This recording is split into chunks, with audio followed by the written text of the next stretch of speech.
Vamos a comenzar hoy día entonces con Heráclito. Y van a ver en pantalla, si es que no me he equivocado en la configuración, que hay una pregunta que ya mismo cada uno debería pensar antes de iniciar con lo que refiere a la presente clase. Y esta pregunta se las hago yo de manera genuina, no sé si habrá algún valiente que se anime a responder, pero es muy simple. ¿Sos la misma persona que ayer y que mañana? Y esta pregunta tiene dos trampas. No es solo una pregunta tramposa, es doblemente tramposa. Pero ¿qué es importante? Porque si yo les diese aquí directamente biografía de Heráclito, les estaría haciendo perder el tiempo a ustedes, cuando es algo que pueden adquirir tranquilamente yendo a Google. Cualquiera puede entrar a un video de YouTube y verlo. Cualquiera puede simplemente leer el material que les he pasado al grupo y allí tienen datos que les sería mucho más productivo de lo que les pudiese decir aquí replicando lo mismo. Me interesa que piensen como pensaban los filósofos, que se pongan dentro del personaje. Y esta es una gran pregunta. ¿Quién se anima a responder acaso? ¿Sos la misma persona que ayer y que mañana? Sí, Sí, yo diría bueno, que sí. perdón. En realidad la personalidad va cambiando dependiendo de la edad y dependiendo del momento, la circunstancia. Pero la esencia como esencia, sí, soy la misma o el mismo ser desde, la concepción hasta la muerte. Bien, un poquito ¿Puedo compleja. responder? Sí, sí, sí, sí. Dice, sos en presente y habla de ayer y mañana. Hoy soy la misma persona. Bien. Por eso dije, eso es una pregunta tramposa, porque no es casual cómo se utilizan los verbos. Por acá estamos discutiendo el ser. Yo digo, claro, hay que hacer algunas precisiones. ¿En qué sentido somos? ¿En qué sentido soy? Claro que hay una continuidad temporal y espacial dentro de mi unidad. Es decir, si yo pienso en Horacio Giusto o Matías Santagati o Santiago o Juan Pedro, seguramente que haya una continuidad en sus vidas. Seguramente, salvo que tengan problemas cognitivos como yo, puedan recordar lo que hicieron la semana pasada, puedan recordar algún hecho fundamental en su infancia o puedan proyectarse hacia el mañana. Seguramente. Sin embargo, acá la pregunta es sobre el ser. Y esto es bastante complejo porque lo podemos ver incluso en términos ya más profundos respecto a la personalidad. Y si uno fuese, espero que se entienda con el sumo respeto que digo esto, pero si uno fuese totalmente coherente consigo mismo, si no hubiese cambio en uno mismo, si hubiera una constancia en el ser, uno de hecho ya tendría que estar casado con aquella primera noviecita o aquel primer noviecito que conoció en la adolescencia. Si se supone que si uno quiere, quiere para la eternidad en esta participación. Y sin embargo, dudo que así sea. Además, ya estoy viendo algunos que se están riendo acá en cámara, o sea que se ve que les tocó de cerca el ejemplo. Es más, seguramente alguien de aquí alguna vez pensó de niño que quería ser astronauta, o bombero o escritor de cómics, como en mi caso, y luego terminó dedicándose a algo que nada que ver. Pero vemos que nuestras decisiones cambian. Es más, van a ver que incluso si ustedes lo estudian biológicamente también estamos en constante cambio. Nuestras células constantemente se van renovando paulatinamente. Entonces, aquí está la complejidad. Recuerden que estos primeros filósofos trabajan desde lo que es, ante todo, la observación. Se está observando el cosmos, se está observando el cambio, se está observando la permanencia. Y Heráclito va a plantear justamente esta gran tesis en torno al cambio. ¿Sos la misma persona que ayer y que mañana? Esta ya es una pregunta tramposa en cuanto en qué sentido usamos el ser. Y luego también es trampa la pregunta que yo les hice porque la idea de ayer y mañana también es compleja. Les hago una pregunta. En un término estricto, y esto lo tomo de San Agustín para que no me tilden de hereje. ¿El ayer existe o existió? existió. ¿Y el mañana existe o existirá? Existirá. ¿Existirá? Pero si vamos al caso, ni el ayer ni el mañana es. Uno ya fue, uno quizás sea, pero técnicamente no es. Aquí estamos viendo nuevamente qué complejo que es pensar esto en términos filosóficos. Nosotros damos por sentado muchas cosas en nuestras vidas y mi humilde función como profesor es simplemente ayudarlos a cuestionar, a tener un espíritu crítico, que esto no es abandonar la fe, volverse un relativista o caer en el pesimismo existencialista de Schopenhauer. Es simplemente tener la capacidad reflexiva para tener una vida auténtica, como diría alguno de los pensadores que tanto admiro. Lleven una vida auténtica, piensen lo que están haciendo, porque esto le va a permitir a ustedes obrar de manera completamente libre. Pasamos ahora ya de lleno a la parte más teórica en torno a Heráclito. Heráclito de Éfeso, creo que está de más explicar de qué ciudad era, claramente que transita su vida entre 6 y 5 siglos antes de Cristo y pertenecía a una familia aristocrática, lo cual le llevó a rechazar en gran medida el contacto con la sociedad, incluso por los fragmentos recuperados que tienen en el material de estudio que les pasé, que insisto, es de lectura obligatoria, pero tómenlo con calma y tiempo porque sé que es largo. Me llevó tiempo hacerlo también, así que entiendo que es complejo y sé que es mucho para leer. Pero esto no es un tema menor cuando se aportan datos biográficos de cada pensador. Recuerden como diría Ortega y Gasset, yo soy yo y mis circunstancias. De hecho, muchos filósofos van a notar que tienen problemas para sociabilizar. No niego ni afirmo que sea el problema que muchos padecemos, pero esto lo lleva a él a ingresar en una vida más contemplativa, en el sentido griego, no lo ven tanto en el sentido cristiano aquí. Y se le atribuye una obra llamada Sobre la naturaleza. Y acá quiero que sean cuidadosos con lo que les voy a decir. Cada vez que vean que un filósofo, sobre todo los presocráticos, porque el corte lo vamos a hacer en Platón cuando habla de Sócrates, porque Sócrates de hecho no escribe. Pero cada vez que vean que hay un pensador presocrático que tiene una obra que se le llama Sobre la naturaleza, no es que se copiaron y pegaron los unos a los otros, no es que simplemente hicieron control C, control V sobre el título, sino que es la forma en la que los historiadores suelen atribuir los fragmentos recuperados, porque en general, como no tenían un título de determinadas obras, cuando se lo tenía que sistematizar el conocimiento, se lo sistematizaba por aquello a lo que alude. Y los presocráticos, si algo los caracteriza, ya vamos a llegar con Parménides, donde hay un pequeño quiebre, es que sus obras tratan sobre la naturaleza. Por eso se titulan Sobre la naturaleza. Esto es una pequeña aclaración.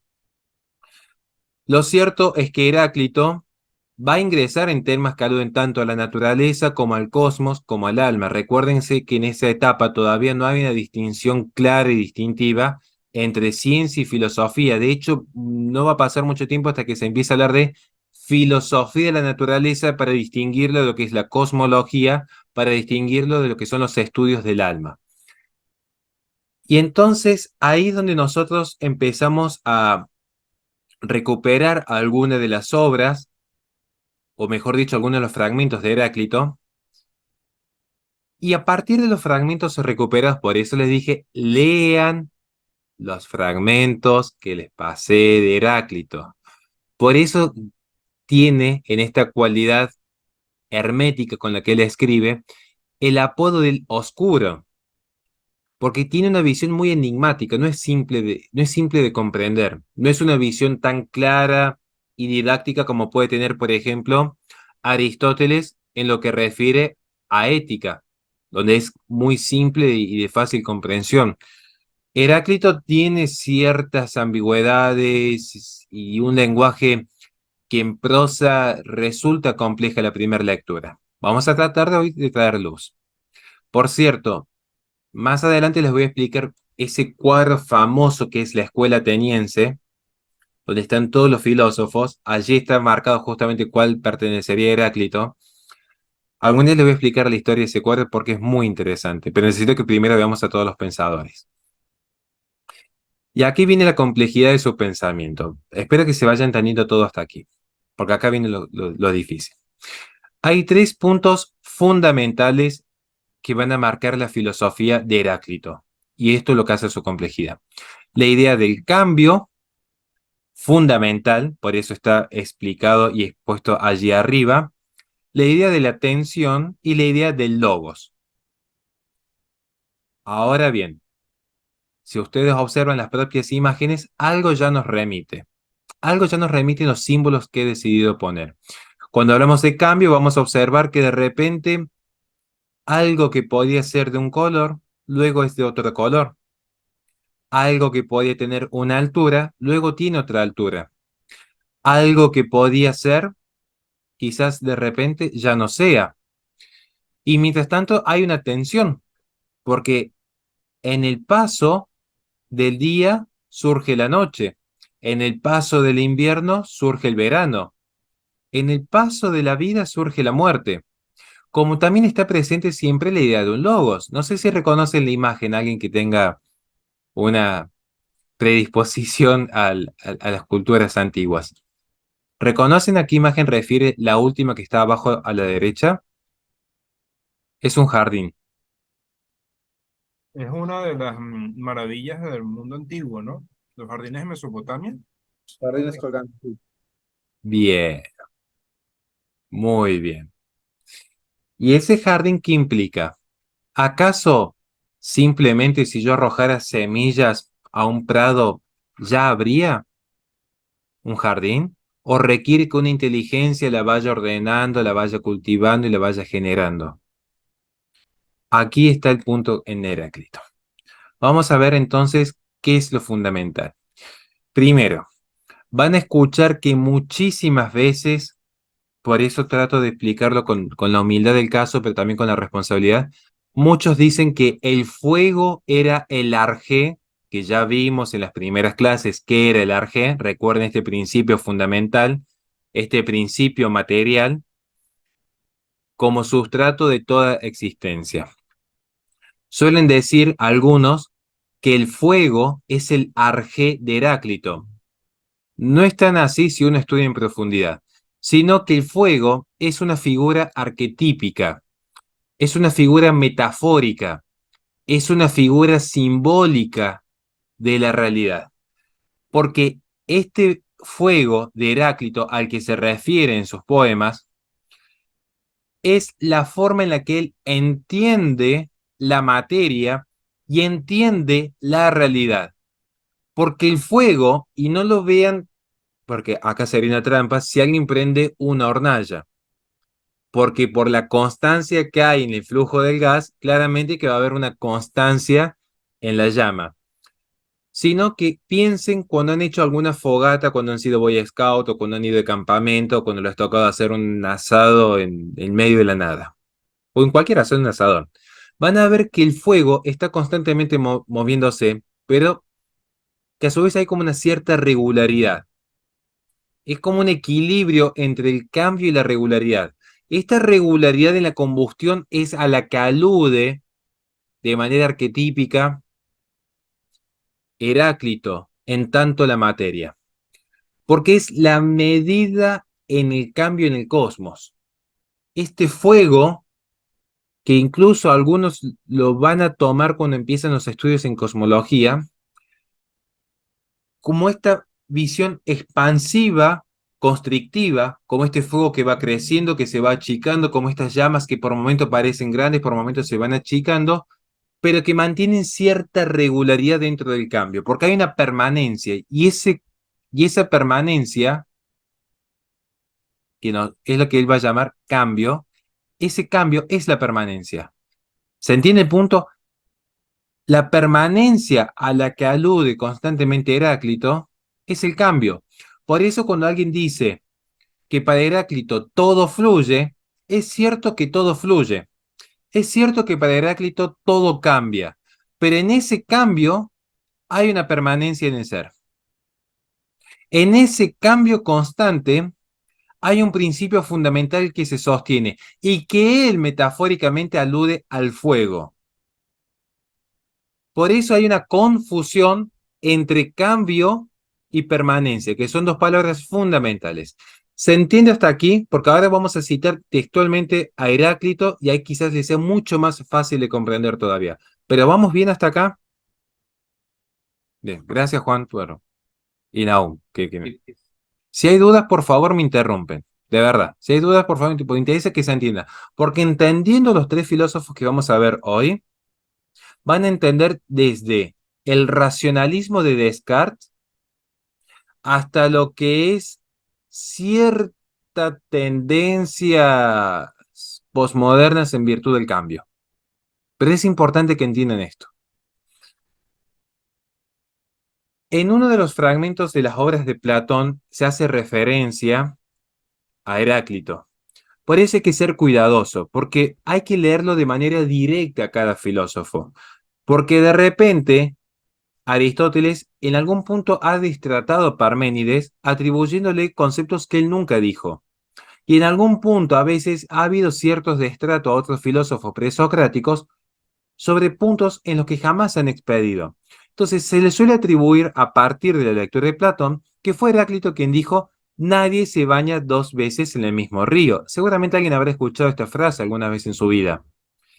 Y el punto es, ¿nos bañamos acaso dos veces en el mismo río? Y vamos a tener que entender entonces cuál es el punto con el cual unificamos el concepto de río.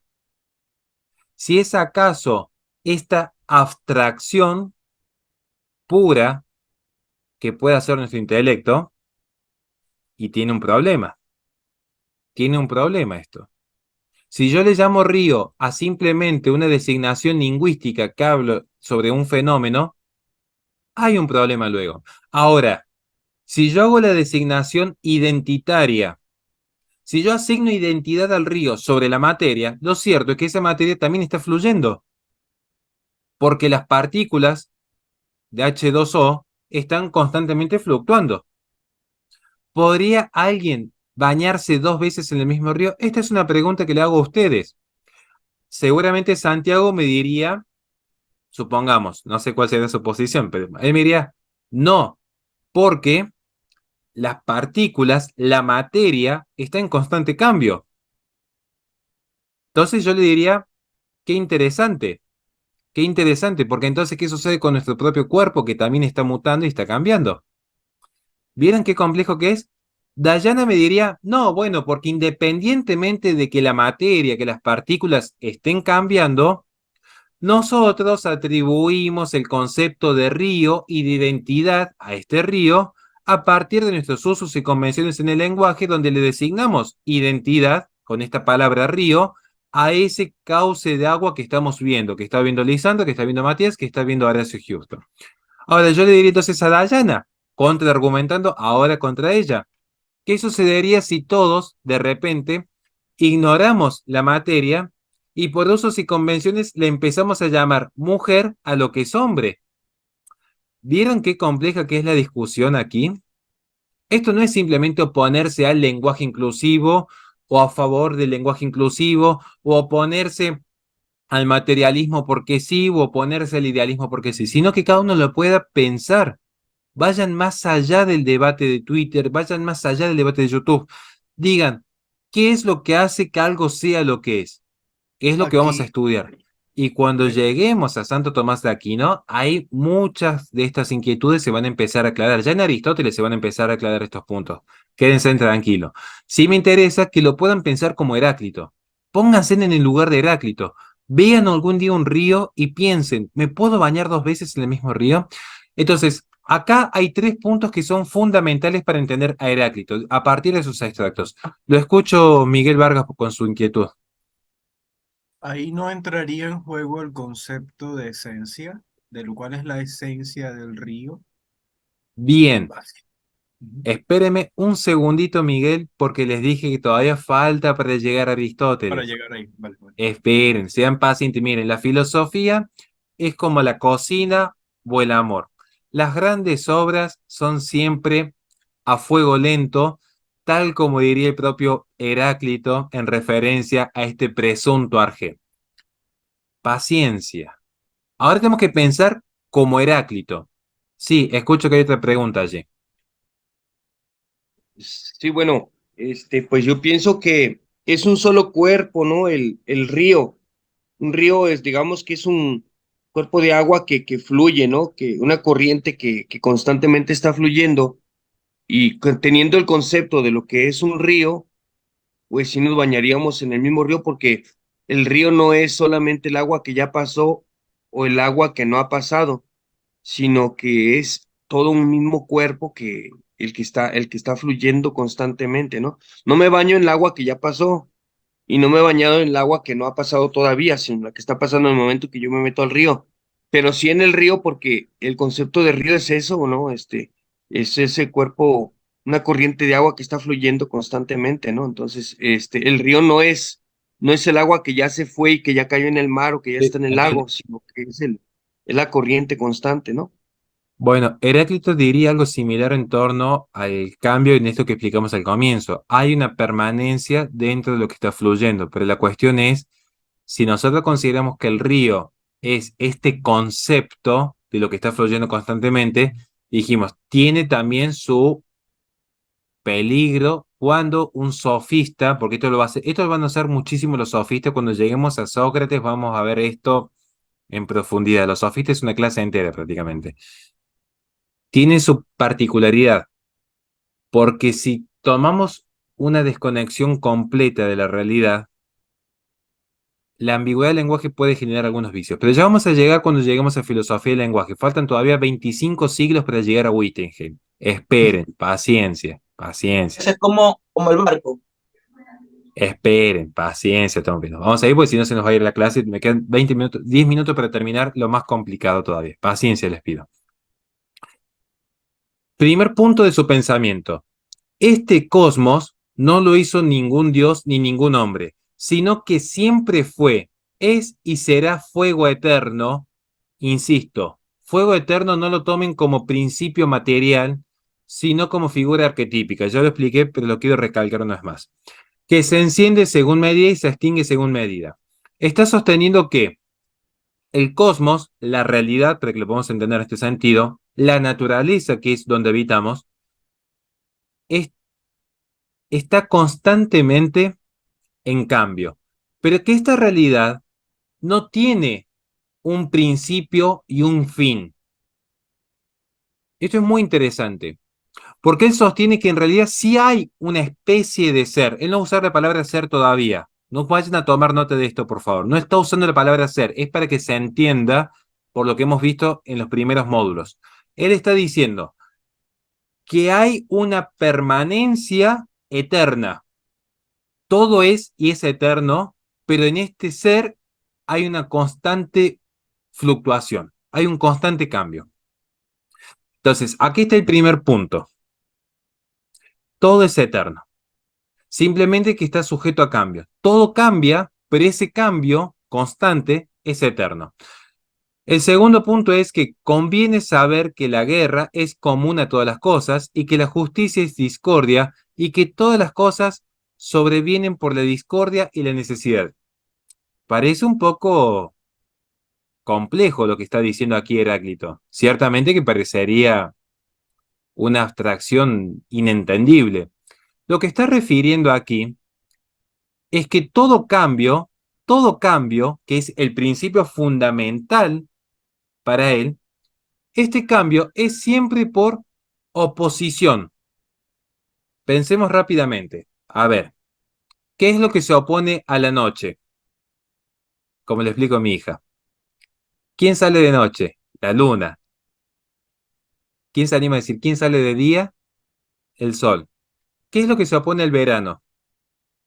El invierno, Y a la primavera. el otoño, Y Lisandro, la última pregunta para ti. ¿Qué se opone a la vida? la muerte. Claro. Entonces, ¿les parece o no les parece que es lógico el pensamiento que está teniendo Heráclito? A partir de la observación, ¿acaso nunca han observado, bueno, espero que nunca les toque observar la muerte de un ser querido, pero sí no han observado jamás la noche y el día? ¿Nunca han observado la que es la transición de un árbol que da frutos y que luego está seco? Por eso llegamos al tercer punto de su pensamiento. No comprenden cómo esto, dada su variedad, puede concordar consigo mismo. Hay una armonía tensa hacia atrás, como en el arco y en la lira. Es lo que está diciendo es, muchos ven el movimiento y pareciera hasta contradictorio. Y él está diciendo, no hay contradicción en el movimiento, porque el movimiento es lo que permanece. El movimiento es lo eterno. Y recuerden que el movimiento es necesariamente material en esta etapa, en esta etapa. Entonces, la materia necesariamente fue eterna y lo será porque eterno es el movimiento. Como nos quedan 10 minutos, vamos a seguir. Uy. Hasta acá, ¿vamos bien? Hasta acá, ¿vamos bien? ¿Hay algo que no hayan entendido? Miren, esto lo quiero remarcar muy rápidamente, porque tengo mis apuntes aquí. Dijimos que se identifica el cosmos como un fuego eterno, pero tiene que ser interpretado ya no como esta materia prima original, como era el aire, como era el agua. No lo vean como ese arjé material. La materia en sí es eterna, pero el fuego es el símbolo del cambio. Entonces, en esta forma arquetípica de la materia, él observa que hay una regularidad en la combustión y es la misma regularidad que hay en el cambio. Entonces, la estructura del cosmos es el cambio mismo, pero este cambio es la estructura en sí, es lo que contiene todo lo que es. Entonces, ya ha habido pensadores que habían tomado esta idea de que todo fluye, pero Heráclito es el que lo intenta sistematizar el pensamiento. Y Heráclito va a ser muy mal interpretado posteriormente, no tanto por Parménides, sino por quizás, y estoy siendo cuidadoso con lo que voy a decir, quizás Platón haya exagerado el pensamiento de Heráclito. Porque Heráclito lo que está observando es primeramente el movimiento constante. Hay un capítulo de Naruto que creo que es el 451, si mal no me equivoco, y que no se note que soy fanático de la serie, que se llama Una vida nace, una vida muere. Y yo le he puesto muerte porque lo escribí anoche rapidísimo y saben la odisea que ha sido preparar estas clases. Pero acá les pregunto a ustedes ya para terminar, nos quedan 7 minutos, así que vamos a tomarnos 5 minutos de descanso ahora para que podamos reflexionar entre todos. Tomémonos unos minutos nomás. ¿Ustedes consideran que hay permanencia en el movimiento? Y se los explico, o al menos se los invito a que lo reflexionen desde el propio género humano. Tomemos distancia un instante de nuestra propia fe. Observemos esto como si fuésemos alienígenas descubriendo este mundo. Pensemos en el propio género humano, la propia humanidad, donde tantos mueren, donde tantos nacen. ¿Notan o no notan cierta permanencia? ¿Y qué podrían decirme al respecto? Los escucho.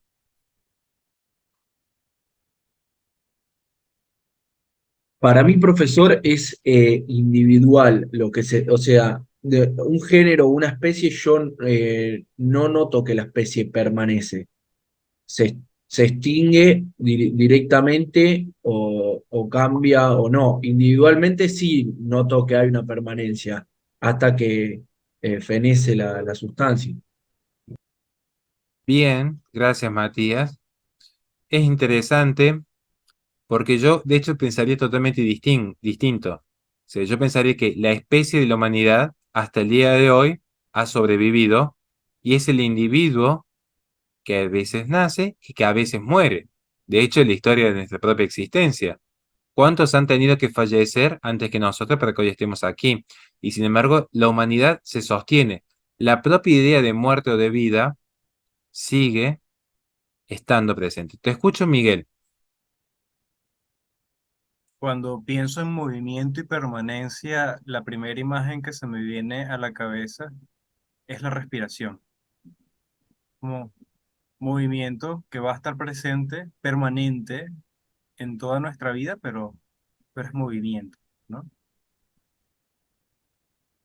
Muy interesante ese punto y gracias Miguel, gracias Matías, porque son, insisto, acá no hay ni preguntas ni correctas ni incorrectas. Es lo lindo de esta disciplina, digamos, que sin ser relativistas podemos tener, y es lo que a mí me interesa, que cada uno tenga su criterio. A mí me encantaría que Matías y Miguel y todos tengan su propio criterio, porque la idea es reflexionarlo. Por eso elegí la imagen que elegí para que lo puedan ver en pantalla. O sea, creo que grafica muy bien lo que Heráclito intenta transmitir, que en el fondo, y de hecho, tiene un mensaje muy esperanzador. Porque aunque nosotros creemos que todo cambia, que todo se diversifica, que todo se multiplica, vamos a ver que en realidad también hay algo que sostiene este cambio. Ya vamos a llegar en Aristóteles y va a ser mucho más claro cuando lleguemos a Santo Tomás de Aquino. Pero les insisto, cuando hay una verdad, las verdades tienen que ser atendidas. Y en este caso concreto, si atendemos lo que es el tema fundamental que al menos a mí me gusta tratar, y estoy pensando si este domingo hago o no hago un vivo especial sobre el existencialismo, yo creo que todos en algún punto somos existencialistas, o todos los que en algún momento hemos pensado la muerte, ya hemos abrazado el existencialismo, aún desde el cristianismo, si no podemos leer a Soren Kierkegaard o Karl Jasper, por tomar algunos ejemplos. Aquí está el punto. A veces la muerte nos angustia, o al menos creo que además de uno la muerte nos puede llegar a generar un grado de angustia, porque nos obliga a reflexionar sobre qué hacer con el tiempo de vida. ¿Qué hacemos con esta vida, con este paso en nuestra vida? Y sin embargo, tenemos que recordar que la muerte es parte también del cambio y la transición. No solo ya, no solo ya hacia una vida duradera, sino también en las generaciones venideras. Somos un eslabón más en la cadena, como dirían los conservadores, concretamente Edmund Burke, en las reflexiones sobre la Revolución Francesa. Esto es lo que quería simplemente transmitir para que lo podamos pensar. Y lo quiere escuchar Lisandro.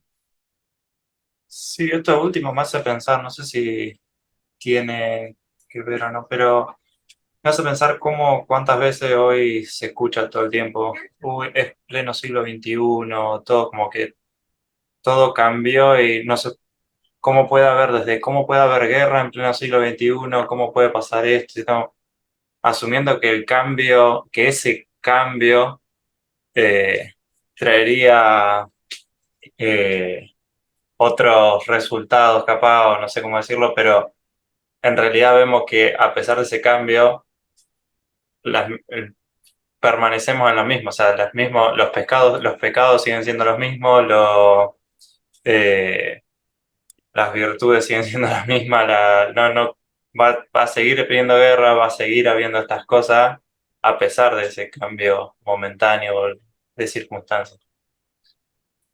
Qué buen ejemplo que has dado, Lisandro, ya para terminar. Y recuerden que cuando se corte esta sala, seguimos por el mismo link. Pero iba a hacer una respuesta de Lisandro, pues es muy interesante lo que dijo en relación a que vamos a ver que el propio tiempo cambia, pasado, presente y futuro, y sin embargo el tiempo a su vez es lo que permanece en esta concepción, esta idea. Y que el cambio no es ni bueno ni malo, simplemente es. No es que porque pasó un año ya hemos evolucionado y progresado, porque los pecados siguen siendo lo mismo y la naturaleza caída sigue siendo la misma. Muy interesante ejemplo, Lisandro. Te escucho, Flor, en el último minuto que nos queda. Estaba pensando por ahí que permanencia, no sé si Heráclito lo toma como constancia. Sí. Ah, claro, no, porque yo iba a dar un ejemplo que había diferencia ahí. Porque la permanencia es lo que permanece, y de hecho él va a decir, es constante el movimiento, no es ininterrumpido, por eso habla de la eternidad. Él habla de la eternidad del movimiento y el cambio.